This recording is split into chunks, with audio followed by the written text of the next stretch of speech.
Why do I need to know about the balance sheet if I am in supply chain, in sales and operations planning, S&OP? I'm not an accountant. If you are asking this question, I get you to get to a higher maturity level in your sales and operations planning, S&OP, or integrated business planning, IBP, you need to learn the language of the business, that is finance and accounting. Hi, I am Marcia, and I love the intersection between finance and supply chain. In this video, you will learn what a balance sheet is and its key components, so you can start thinking like the CFO and CEO of the company. Let's get into the balance sheet. The balance sheet is a snapshot, like a product model of the company's finance.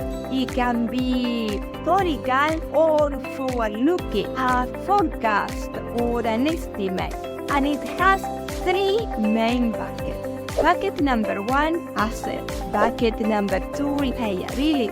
And bucket number 3, shareholders' equity. The balance sheet gets its name because of the fundamental equation, that is, assets equals liabilities plus shareholders' equity. Is the equilibrium between debt on the left side of the seesaw and liabilities and equity on the right side. Liabilities and equity signal assets. Let's get into the assets now.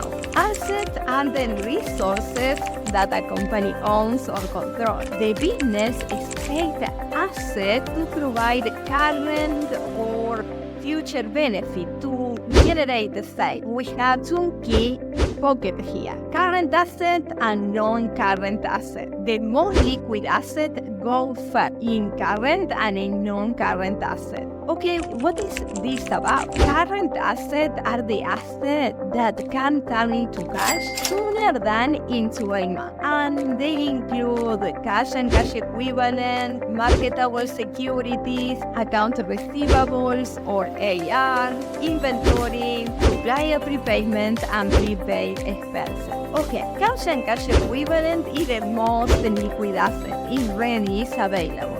Marketable securities, they have a short maturity, a short term, typically is less than 3 months. So the business can get these marketable securities into cash with a short notice. Account receivables or AR, sales revenue on credit. And this happens when a business sells to the major retailers. Okay, the business doesn't get paid immediately. Payment is after months, much later than the delivery of the goods or services. So the amount that the total owes to the business is account receivable, is AR. When the business gets the payment, that amount in AR is reduced by the amount, the payment amount. And at the same time now we get more into cash and cash equivalent. So the payment makes a reduction in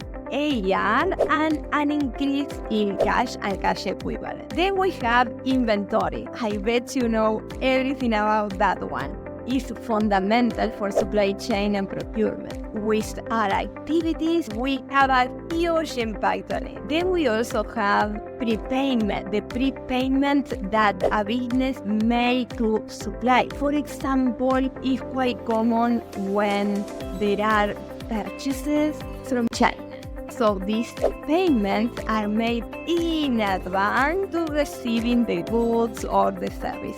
And then we also have prepaid expenses that the payment is also made in advance. These are, for example, marketing and insurance. Now let's get into non-current asset. That non-current asset means that this asset can convert, can turn into cash cash after 12 months. And here we have property, plant and equipment, all related to fixed assets that we use. They are not for sale. We have it here.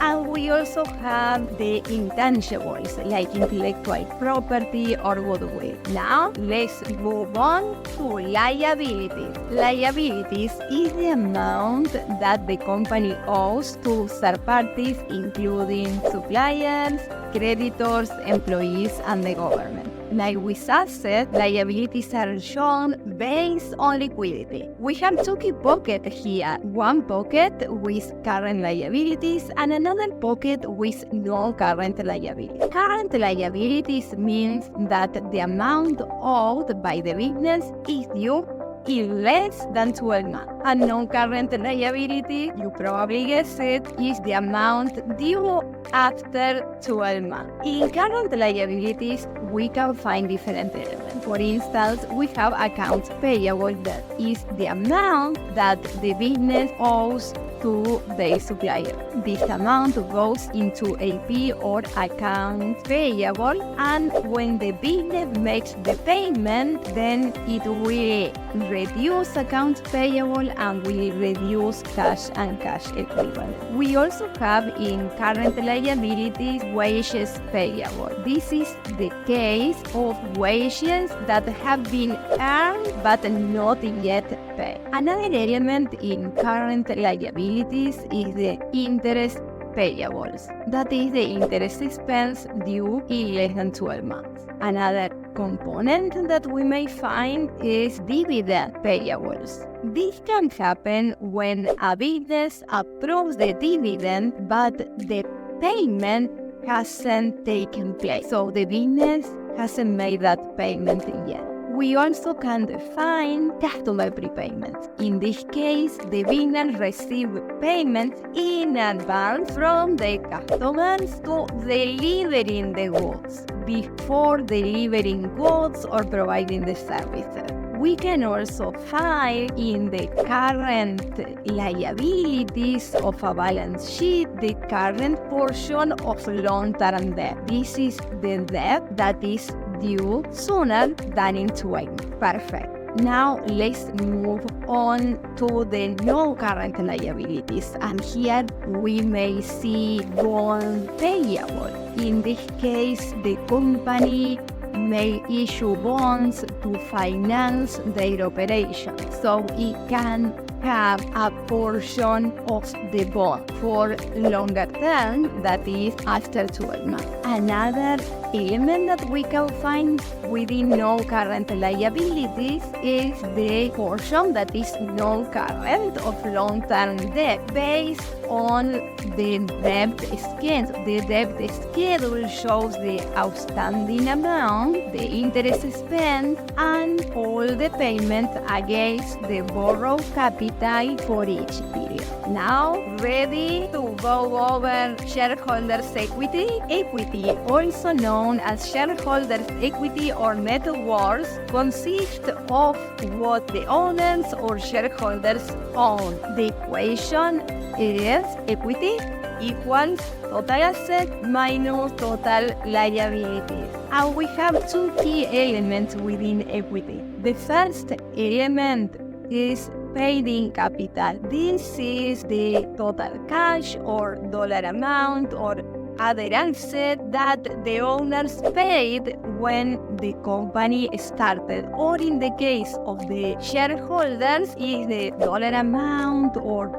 the cash or other asset with the first stock issue. They can be common and preferred stock. There can also be paid-in capital, that is the amount that goes beyond, that goes above the common and preferred stock. The second element within equity is retained earnings. And retained earnings are the profit kept at the company. We know that the P&L shows the profit or net income, and that is the bottom line. Great. From there, the company may decide distribute part of all of the net income or net profit that we see in the P&L. That goes into shareholders' pocket. The remaining amount goes into retained earnings that then the company may decide to reinvest. So these are the two key elements within equity. All right, now you know about the balance sheet that is one of the core financial statements. If you want to know more about the other two core financial statements that are the P&L and cash flow statement,